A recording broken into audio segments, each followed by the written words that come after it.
They were not good against high prolific, high octane offenses, and that's exactly what USC is. Most fun college football games I've ever watched because it was week 0.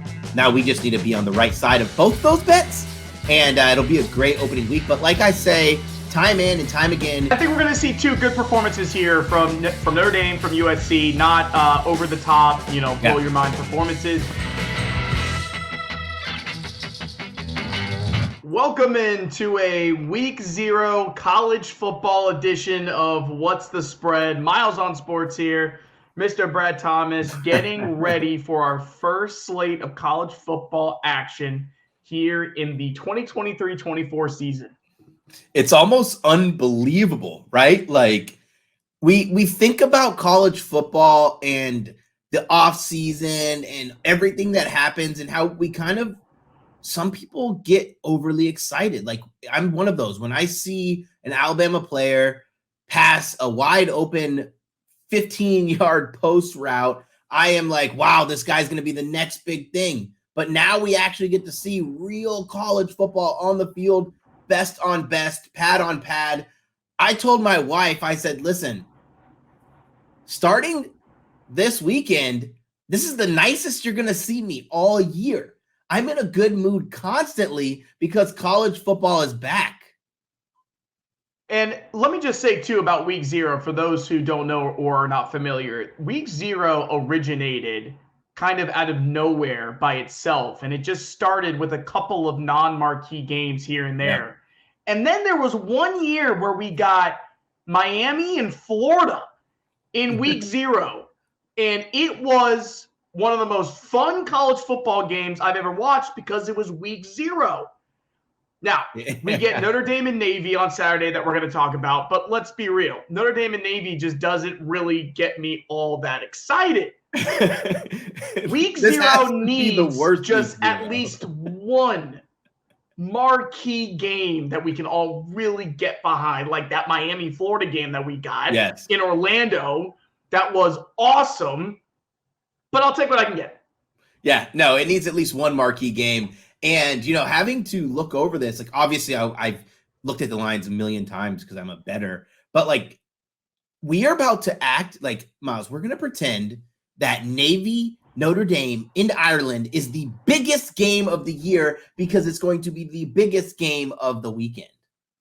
And it is the biggest game of the weekend. Let's start with Notre Dame and Navy in Ireland. And fun fact, I don't know if this was scheduled as a couple of games in Ireland. Yes, it was. This game was originally supposed to be the COVID year. Yeah. And it got canceled. And now it's hard to believe 3 years later that we get to play this game.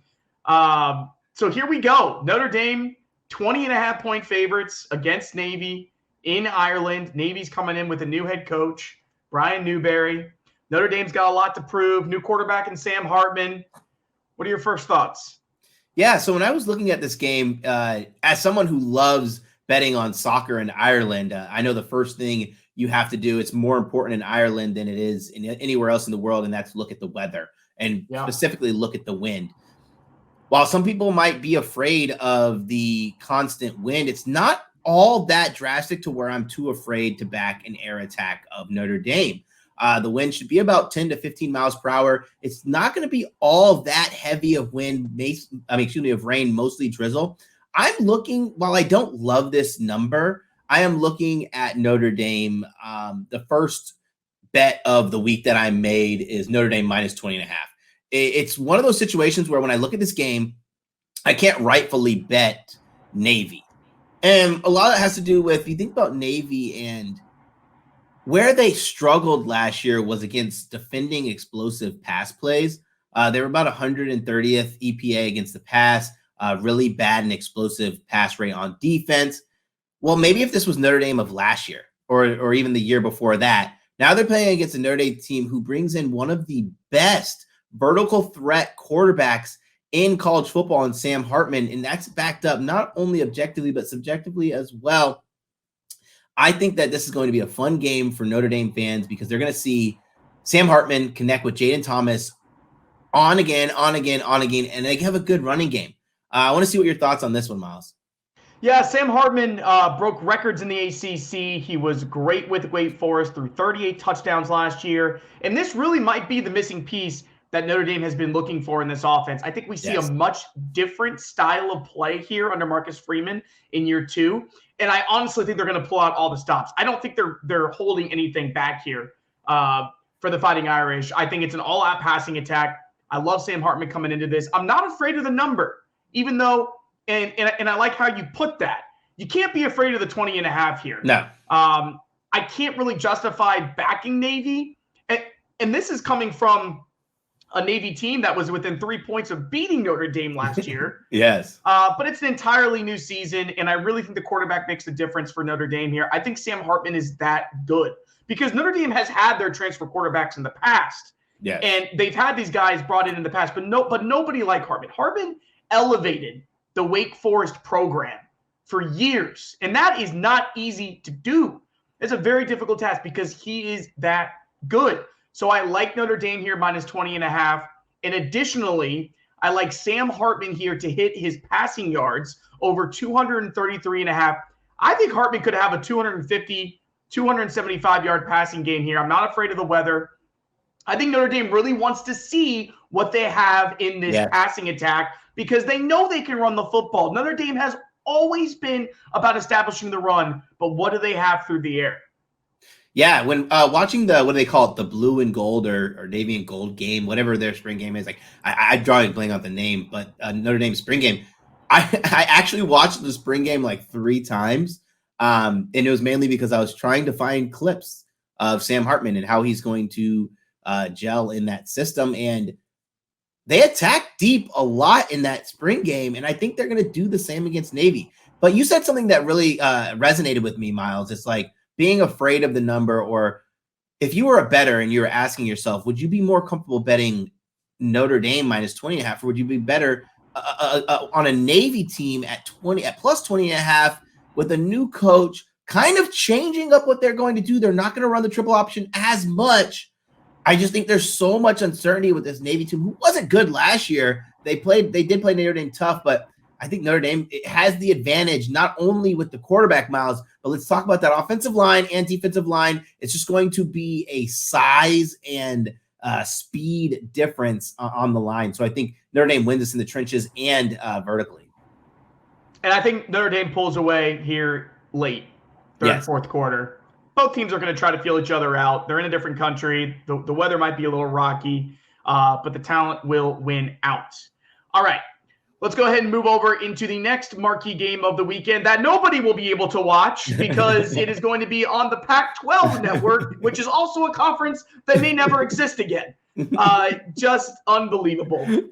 Because I really do want to check out Caleb Williams and USC, but I know you and I are going to be at our fantasy football draft on Saturday night. Yeah. I don't know if we're going to be able to get the game on any TVs. I'm sure you'll find it on your laptop somewhere. Yeah. But here we go. USC in action against San Jose State. USC here, a little bit of a bigger number. They are 30.5-point favorites. I'm going to go in a little different direction for this one because this is another situation where I don't really want to bet a San Jose State plus 30.5 here.